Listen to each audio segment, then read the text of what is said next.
Assalamualaikum warahmatullahi wabarakatuh. Alhamdulillah wa syukurillah wala haula wala quwata illa billahil aliyil azim. Amma ba.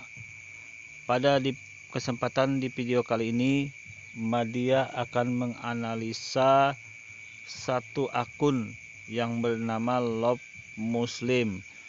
Tapi ternyata isinya itu kacau banget, bermasalah banget. Coba kita lihat dari cara dia menggiring opini dan menceritakan fakta yang tidak sebenarnya dalam sejarah Islam. Oke, kita lanjut dulu ya. Nanti sambil Madia analisa. Oke.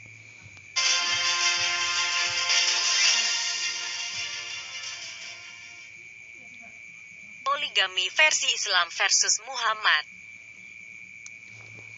Poligami merupakan kondisi di mana seorang pria menikah dengan lebih dari satu wanita dan dalam Islam didasarkan pada surah 4 ayat 3. Dan jika kamu takut tidak akan dapat berlaku adil terhadap hak-hak perempuan yang yatim, bila mana kamu menikahinya, maka nikahilah wanita-wanita lain yang kamu senangi.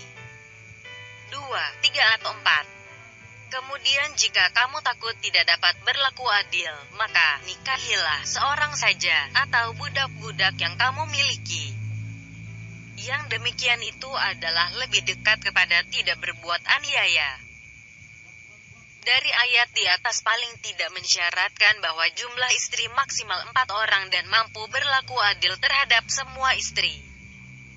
Namun kita tahu walaupun Allah SWT sudah menurunkan firman-Nya untuk melarang Muhammad menikah lagi pada tahun ke-5 Hijrah atau 627 Masehi. Dengan diturunkannya surat 33 ayat 52, Muhammad tetap getol mengkoleksi wanita-wanita demi memuasakan nafsunya yang setara dengan 30 orang laki-laki. Oke, di sini Madia akan meluruskan dulu cara menjelaskannya, cara menggiring opininya dari akun ini. Fakta yang sebenarnya, apa sih sebenarnya yang terjadi pada masa itu? Gini loh. Perlu diketahui, sebelum Al-Quran itu turun semuanya, bahwa Al-Quran itu turunnya itu berangsur-angsur. Oke? Selama 22 tahun itu Al-Quran turun berangsur-angsur. Kemudian setelah ada ayat Al-Quran yang turun mengatur tentang pernikahan, poligami, dan aturan-aturan berpoligami itu batasannya, maka dari sejak itulah Nabi Muhammad tidak pernah menikah lagi. Itu faktanya. Jadi cerita ya di sini terasa dibohongin Anda dari cerita ini. Karena fakta yang sebenarnya Nabi Muhammad tidak pernah lagi menikah setelah aturan dari ayat-ayat ini turun. Tapi apakah dia harus diceraikan istri-istri yang dulu? Ya tidak, karena banyak sekali gunanya istri-istri Nabi tersebut. Yang pertama, dia meriwayatkan hadis-hadis Nabi. Karena Nabi itu sebagai suri toladan, maka apapun yang terkeluar dari diri beliau maka akan menjadi panutan segala macam. Dan gunanya istri-istri Nabi inilah yang mencatat, menulis, menceritakan semua perilaku Nabi Muhammad SAW yang nantinya itu nanti tertuang dalam hadis-hadis Nabi. Dan yang terbanyak nanti yang mengeluarkan hadis dari istri-istri Nabi itu adalah istri Aisyah, yang istri yang sangat muda dari Nabi Muhammad, karena dia pintar, cerdas. Nah, jadi dia terbanyak meriwayatkan hadis-hadis Nabi. Istri-istri yang lain juga ada, ya ada, tapi nggak sebanyak Siti Aisyah gitu loh. Jadi sangat berguna sekali untuk pedoman hadis-hadis Nabi tersebut. Maka itulah hikmah terbesar dari istri-istri Nabi tersebut. Kita lanjut dulu ya ceritanya. Lalu bagaimana dari sisi aspek berlaku adil terhadap istri-istrinya yang sering digembar-gemborkan oleh para muslim?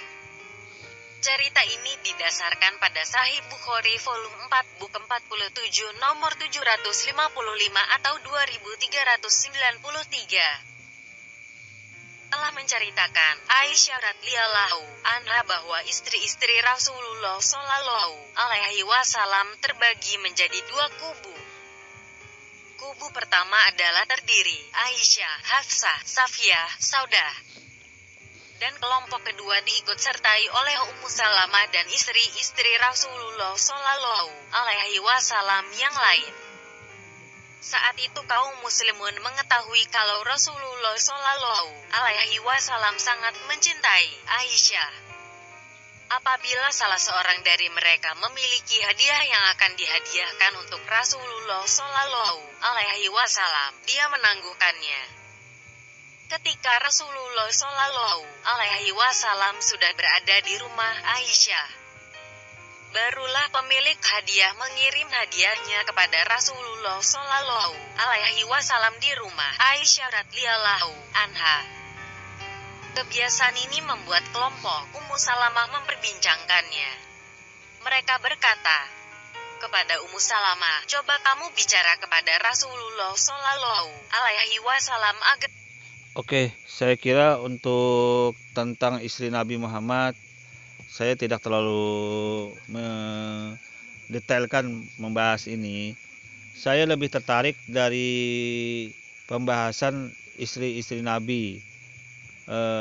Begini ya, Nabi Muhammad adalah salah satu Nabi penutup akhir zaman. Sebelum Nabi Muhammad tersebut, banyak masih Nabi dan Rasul sebelum-sebelumnya. Saya akan ceritakan masalah dengan tentang Nabi Abraham atau Ibrahim. Nabi Ibrahim itu beliau mempunyai istri 3, Hajar, Sarah, dan Keturah. Nah, itu jadi dia berpoligami. Salah satu cikal bakal Yahudi itu dari anaknya beliau yang bernama Ishak, dan cikal bakal Islam itu dari Ismail. Jadi dua-duanya anak hasil poligami, ya kan? Dua-duanya anak hasil poligami. Jadi kalau Yahudi itu menurunkan cikal bakal ajaran Nasrani, Kristen. Nah, kemudian jalur Ismail ini cikal bakalnya menurunkan Islam, Nabi Muhammad SAW. Nah, intinya apa? Intinya kalau orang yang mengurusin poligami menilai min telegami, itu berarti dia melupakan cikal bakal agamanya dulu, nenek moyangnya dulu, bahwa sebenarnya anak hasil berpoligami seperti Ishak turun ke kaum Yahudi, bangsa Yahudi, Yahudi turun lagi ke bangsa Nasrani atau Kristen. Nah, yang anehnya fatal sekali ajaran Kristen yang menolak poligami. Itu artinya kacang lupa kulitnya. Dia tidak mengetahui bahwa neneknya, cikal bakal kakeknya Abraham dulu itu berpoligami dengan 3 istri. Oke. Jadi lebay sekali kalau ada yang mengatakan begini ya, itu sudah ceritanya. Oke, kita lanjut. Kemudian dari cikal bakal Abraham ini kita turunkan lagi ke Nabi Yakub. Nabi Yakub itu mempunyai 4 orang istri. Ini termuat dalam kitab Taurat. Nama istrinya Liata, Rahil, dan Zilfata. Nah, itu. Jadi istri-istri beliau ini, Zilfata ditambah satu lagi Balihata. Nah, jadi dari 4 orang istri ini menghasilkan keturunan-keturunan juga yang akhirnya cikal bakal ke Yahudi. Itu berpoligami juga. Terus turun ke Nabi Musa, kitab Taurat. Kitab Taurat itu ternyata berpoligami juga. Yang ditentang orang Kristen, ajaran Kristen menentang sekali. Ternyata ajarannya awalnya itu Taurat, kitab perjanjian lama itu, ternyata berpoligami Nabi Musa. Itu yang ditentang habis-habisan. Wah, lucu sekali. Oke, kita lanjut ya. Itu ajaran Nabi Musa itu istrinya ada 3 Nabi Musa. Nama istrinya Sapurah. Terus nama istrinya yang lain Kusyah dan binti Al-Qaini. Nah, itu. Jadi ada 3 istrinya Nabi Musa itu ya. Kemudian kita turunkan ke Nabi Daud. Nabi Daud ini istrinya ada berapa ini ya? 1, 2. Nabi Daud, banyak sekali istrinya. 9 istri Nabi Daud ya. 9 istri juga Nabi Daud. Tapi anehnya malah orang-orang ajaran Kristen malah itu nggak diapa-apain, dihormatin aja. Nggak diukutik-utik, nggak dibahas, nggak dibuat miring-miring, diceritain jelek, nggak ada diurus, dibiarin. Seharusnya kan kalau dia ajaran dia sendiri harusnya dikritik duluan dong di dalam. Kok malah ajaran luar yang dikritiknya? Malah agama Islam Nabi Muhammad yang dibuatin video begini. Ternyata Nabi Daud itu 9 istrinya. Wah, siapa saja istrinya sih? Yang 1 Mikal namanya. Kedua Abiazal. Ketiga Ahyamul Am al-Banyar Liyah. Terus yang lainnya itu Ma'akah binti Tilmai, Mazid, Abyatal dan Ajalah. Nah, tuh banyak sekali istrinya, tapi nggak dibully, nggak diapa-apain gitu loh, dibiarin aja seolah-olah cuek gitu loh. Padahal itu ajaran dia, cikal bakal ajaran dia, kitab Taurat ajaran Yahudi. Kan aneh. Nah, terus kita lanjut tuh ke Nabi Sulaiman. Nabi Sulaiman itu, banyak sekali Nabi Sulaiman. Sulaiman, Solomon kalau di dalam kitab Taurat itu Solomon. Istrinya itu 700. Terus pengikut budaknya itu 300. Jadi totalnya 1000 istri dia. Nah, banyak sekali ya itu ya. Tapi ternyata yang begitu tidak dibahas oleh ajaran ini, terjemahan ini. Dibiarin aja, tidak dibahas, tidak dikutik-kutik, dibiarin. Malah ajaran Nabi Muhammad dikutik-kutik. Ajaran lain, masuk kamar sebelah dia. Ini akun Muslim ini malah ke ajaran sebelah dia. Ini kita cek lagi poligami dalam Isa. Nah, kita cek Isa ya. Isa, mana Nabi Isa atau Yesus ya?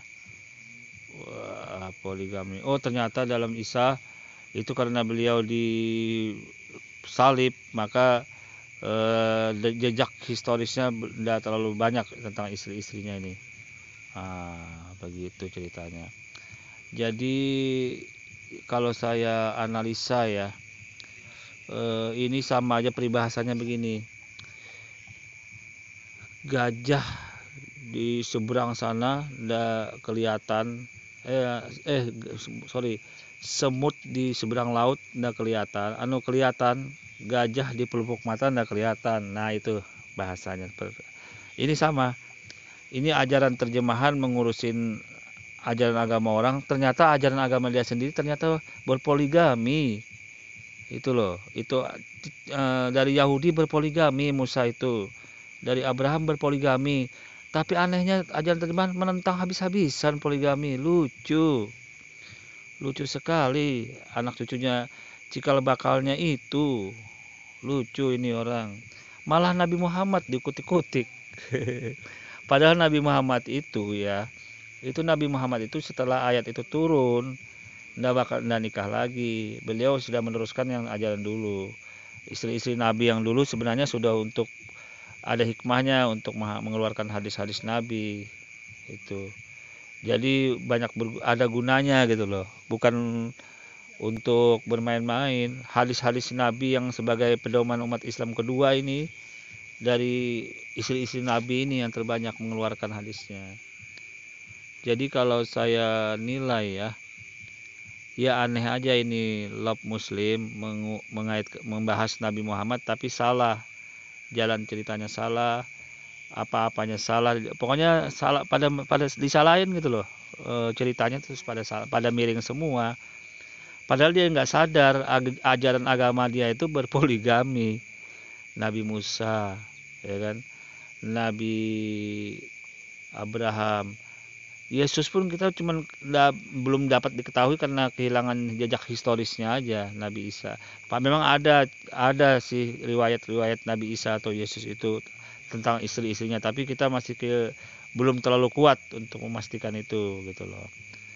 Oke ya, saya kira ini sudah cukup menjawab gambaran dari ini cerita Nabi Muhammad yang sebenarnya ternyata tidak sesuai dengan fakta dan kenyataan yang termuat dalam sejarah Nabi Muhammad SAW. Saya sebenarnya lebih tertarik karena mengapa istri-istri Nabi Muhammad itu ada, karena hadis Nabi itu biar agar langsung diturunkan langsung kepada hadis dari Nabi, dilihat perbuatan Nabi langsung dicatat oleh istri-istri Nabi. Itu kan artinya cuman tangan kedua gitu loh. Artinya begitu Nabi, artinya saksi sejarah itu masih ada dari Nabi ke istri Nabi, baru dituliskan oleh dalam buku, dibuatkanlah namanya Al-Hadis. Nah itu. Tapi yang anehnya ya, coba Anda pikir, kitab Nabi Yesus kan punya murid 12. Kemudian setelah 12 itu murid-muridnya tuh enggak ada kitab, enggak ada jejak historisnya untuk kitabnya itu enggak ada. Kemudian setelah 100 tahun lebih sampai 200 tahun lebih tiba-tiba muncul penulis yang ketiga. Penulis kitab ketiga. Nah, di situ dituliskanlah mengatasnamakan Yesus Isa. Orang yang ketiga yang tidak pernah bertemu dengan Yesus itu sendiri. Muridnya kan sudah tidak ada lagi, sudah tidak ketemu mereka juga, bukan muridnya juga yang menulis kitab Perjanjian Baru itu, bukan muridnya juga. Jadi kalau saya nilai kuat mana dari Nabi ke istri Nabi, terus kalau dari Yesus bukan ke murid Yesus tapi menunggu puluhan tahun, ratusan tahun, kemudian ditulis orang lain yang dijadikan kitab pedoman. Kuat mana nilainya? Anda nilai sendiri itu. Nah itu. Jadi kalau saya nilai, Anda sendiri yang berpikir. Ditulis orang ketiga mengatasnamakan Yesus itu gitu loh. Nah sedangkan Nabi Muhammad ini ditulis istri-istri Nabi, dijadikanlah hadis. Itu pun cuma tingkatan hadis, bukan Al-Quran loh ya, hadis Nabi. Kalau saya nilai kuat mana? Nilai keakuratan sebuah kitab itu. Dari Nabi Muhammad ke istri Nabi ditulis, dijadikan buku. Dari Yesus ke murid Yesus itu tidak ada kabar lagi setelah itu. Menunggu 100 tahun, 200 tahun, entah berapa ratus tahun. Kemudian muncullah orang ketiga yang menulis mengatasnamakan Yesus. Jadilah kitab Perjanjian Baru. Kira-kira kuat mana? Anda nilai sendirilah sudah. Jadi kalau saya nilai tidak usahlah mengutik-ngutik ini Love Muslim, mengutik-ngutik ajaran orang lain dengan cerita yang salah begini. Anda sudah menceritakan tentang Nabi tapi salah fatal. Tidak benar ceritanya ini. Oke. Saya kira cukup jelas ya ini ya. Semoga Anda sadar. Wabillahi taufiq hidayah. Wassalamualaikum warahmatullahi wabarakatuh.